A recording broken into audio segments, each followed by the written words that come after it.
समस्त मेवात की जनता आपको देख रही है, अपनी तरफ से क्या मैसेज आप देना चाहेंगे? अपनी तरफ से सिर्फ ये मैसेज देना चाहूँगा, मुल्क के हालात बहुत गंभीर हैं और इन गंभीर हालातों में मेवात इलाके की जिम्मेदारी और बढ़ जाती है। इसलिए बढ़ जाती है कि राष्ट्रपिता श्री महात्मा गांधी जी ने कभी मेवात इलाके के लिए ये कहा था कि ये हिंदुस्तान की रीढ़ की हड्डी है।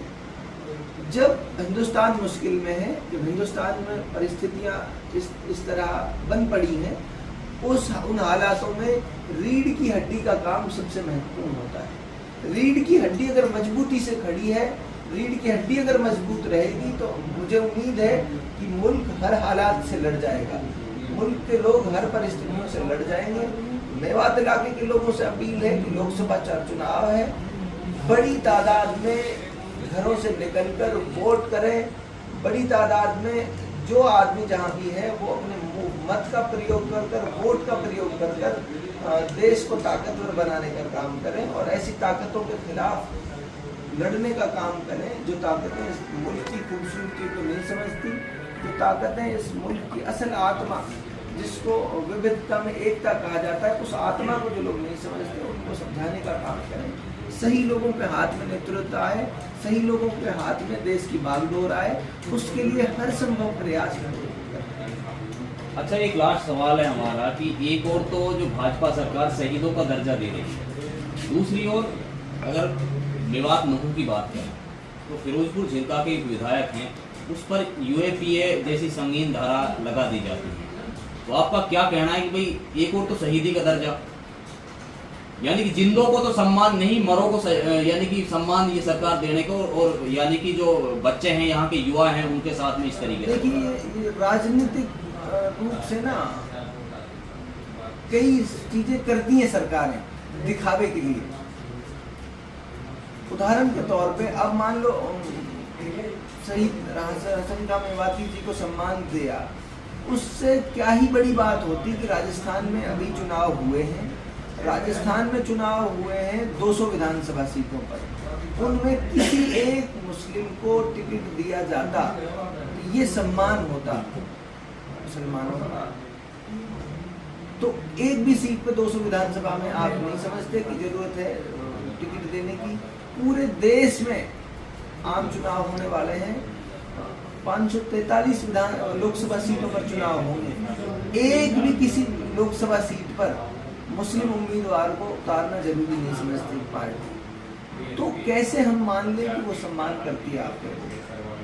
तो ये बहुत महत्वपूर्ण है, इन चीज़ों को समझना बहुत महत्वपूर्ण है कि कुछ लोग दिखावे के लिए कुछ और हैं, उनकी सच्चाई कुछ और है। और ये न मुसलमानों के खिलाफ नहीं है, मुल्क की और भी जो जातियाँ हैं, जो छोटी जातियाँ हैं, उनको भी ये समझने की ज़रूरत है कि ये पार्टी मनुवादी विचारधारा पर चलती है, जिस विचारधारा पर गरीब लोग जो हैं उनको गरीब ही रह जाना चाहिए।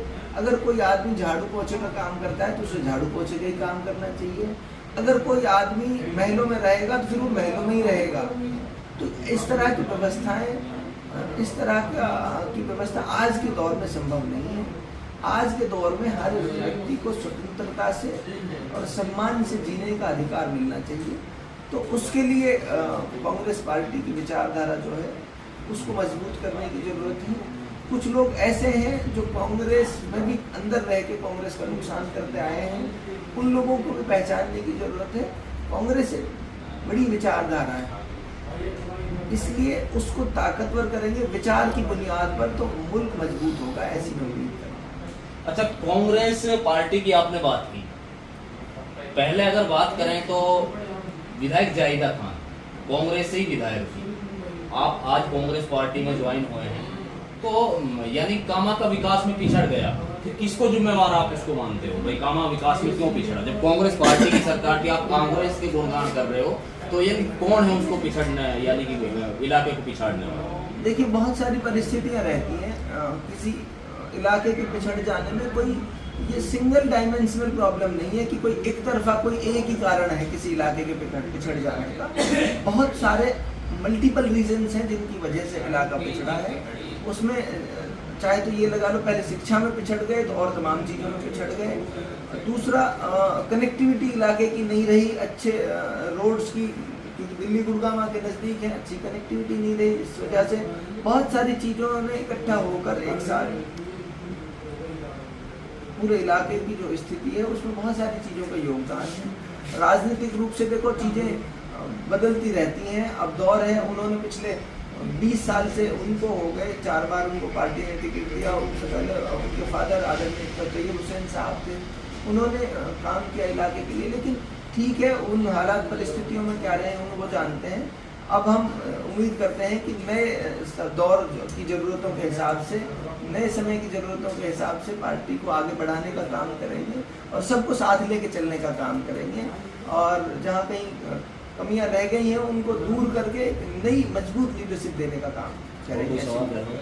चुनाव कांग्रेस पार्टी को आप कहाँ देखते? मुझे ऐसे लगता है कि बहुत मजबूत स्थिति में रहेंगे, राजस्थान में भी और हरियाणा में भी और उत्तर प्रदेश में भी बातचीत होती हमारी रहती है। तो इंडिया गठबंधन जो अलायंस है वो बहुत मजबूत स्थिति में रहने वाला है।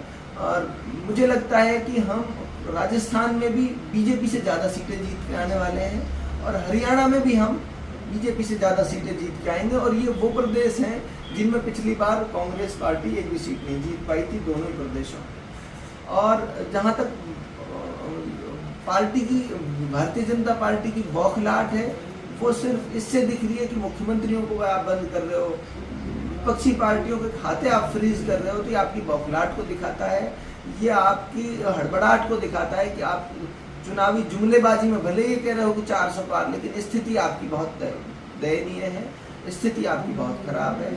और मैं उम्मीद करता हूँ इलाके के और मुल्क के लोग इन परिस्थितियों को बखूबी समझते हैं।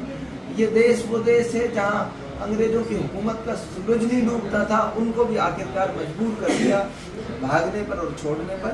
तो जो मुल्क के खिलाफ लोग जो काम करते हैं उनको देर सवेरे छोड़ के भागना